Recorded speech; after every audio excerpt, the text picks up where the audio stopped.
Firstly, I'd just like to acknowledge country, pay my respects to elders past and present, acknowledge Aunty Joan for that beautiful welcome to country, and also acknowledge that they're just sitting out in the foyer. I've only met Aunty Joan tonight, but there's a strong connection between her and my little hometown of Brewarrina, and that was wonderful to hear. And that's, I guess, one of the most enjoyable things about being an Indigenous person, that you can have those conversations and you can connect with people almost immediately in just asking where you're from and knowing a little bit about who that person is. Absolutely surprised to be here. I regard myself as a practitioner and someone who's out on the ground, and working in a land council is a pretty hard environment. It's a pretty tough environment, but it's a space where I'm absolutely passionate about and I genuinely believe in, particularly here in New South Wales, that my belief is that if you can't make land councils work for us, considering what's been established under the New South Wales Aboriginal Land Rights Act, then I don't know what's going to work for us. It's a vehicle it's given us an opportunity to get land back as compensation for dispossession of land, but it's also a vehicle that allows us to build an economic base to be able to then provide benefit back to our communities. And I'm quite passionate about that economic development aspect of what we do, because when we look at our history, and you know, we can say since 1788 there's been a whole range of things that happened to Indigenous people within the country. But the greatest atrocity, I believe, is that Aboriginal people have been forced out of economic development. We've not had our own place, we've not had our own position to be able to build an economic base, to be able to provide for our communities, to make decisions for our communities, to fund those things that are important to our communities.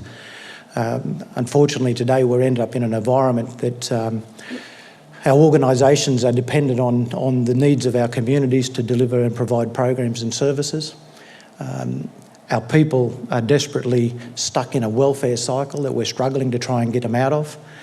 So for me, economic development is a way of bringing our people out of poverty. And unfortunately, you would think that Aboriginal people striving to build an economic base, there would be absolute support. But I'm quickly learning that the opposite of poverty isn't wealth, it is justice. We are continually fighting for justice against existing planning policies, existing legislation that makes it difficult for Aboriginal people to get in the economic development space.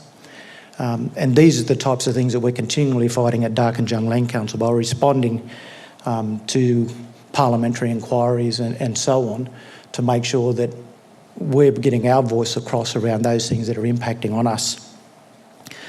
I'd just like to thank the University of Technology, Sydney, first of all, for recognising me here tonight. I was absolutely stunned and blown away to be recognised, and I was happy to be a finalist. But then to say that I got the award, I was even more surprised.